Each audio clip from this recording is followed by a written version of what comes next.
सध्या इस्रायल आणि पॅलेस्टाईनमधील युद्धजन्य परिस्थितीमुळे गेले 2 आठवडे शेअर बाजारात थोडी घसरण दिसून येते।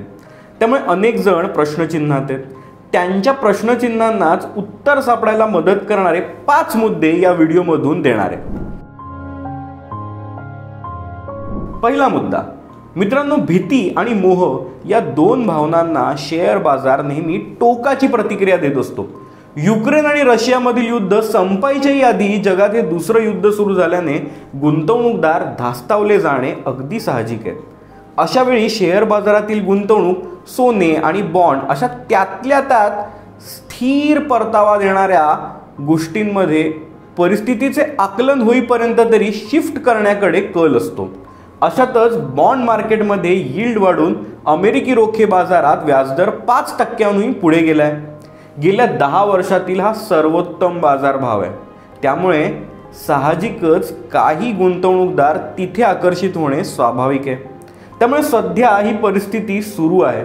मात्र गमतीचा मुद्दा असा की समजा शॉपिंग मॉलमध्ये कपडे स्वस्त झाले तर कपडे खरेदीचा उत्साह वाढतो आणि कपडे महाग झाले तर खरेदीचा उत्साह कमी होतो।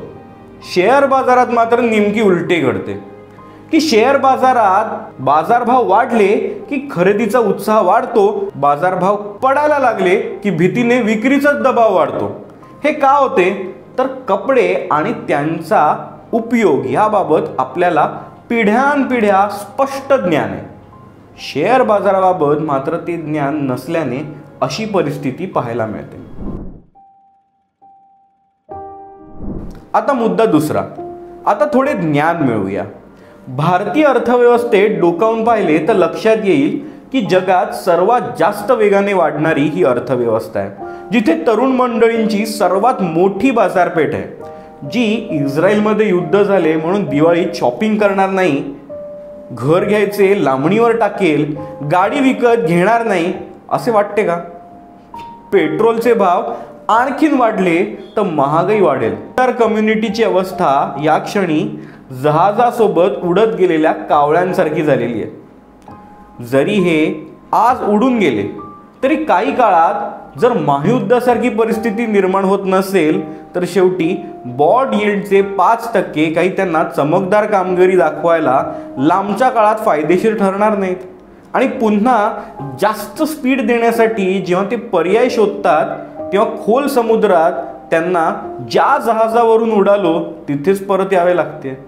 आणि ते जेव्हा परत येतात ना तेव्हा एकटे येत नाही, तर उडून गेलेल्या काळात आपल्यासोबत वाट भटकलेले आणखीन काही कावळे मंडळींनाही सोबत घेऊन येतात।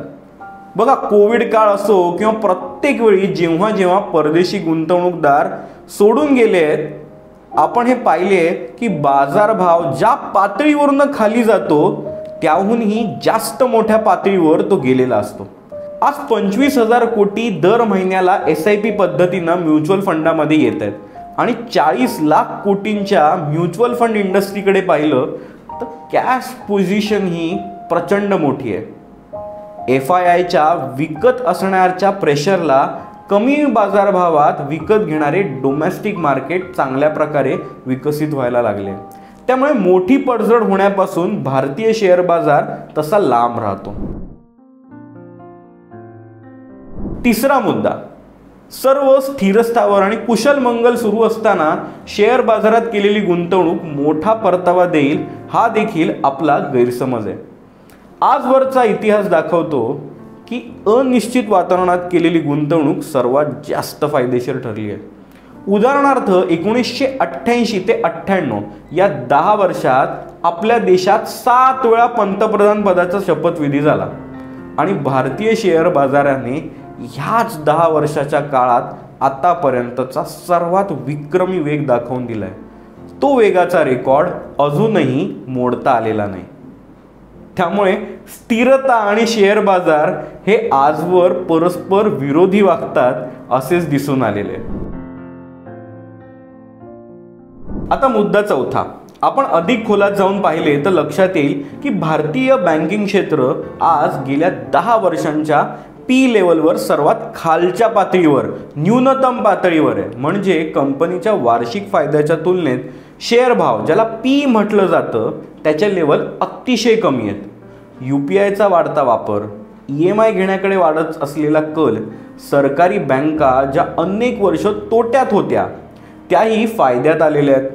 NPAचे आकडेही ऐतिहासिक न्यूनतम पातळीवर आहेत. Q2 मध्ये असलेले बँकिंग क्षेत्राचे निकालही चांगले यायला लागलेत.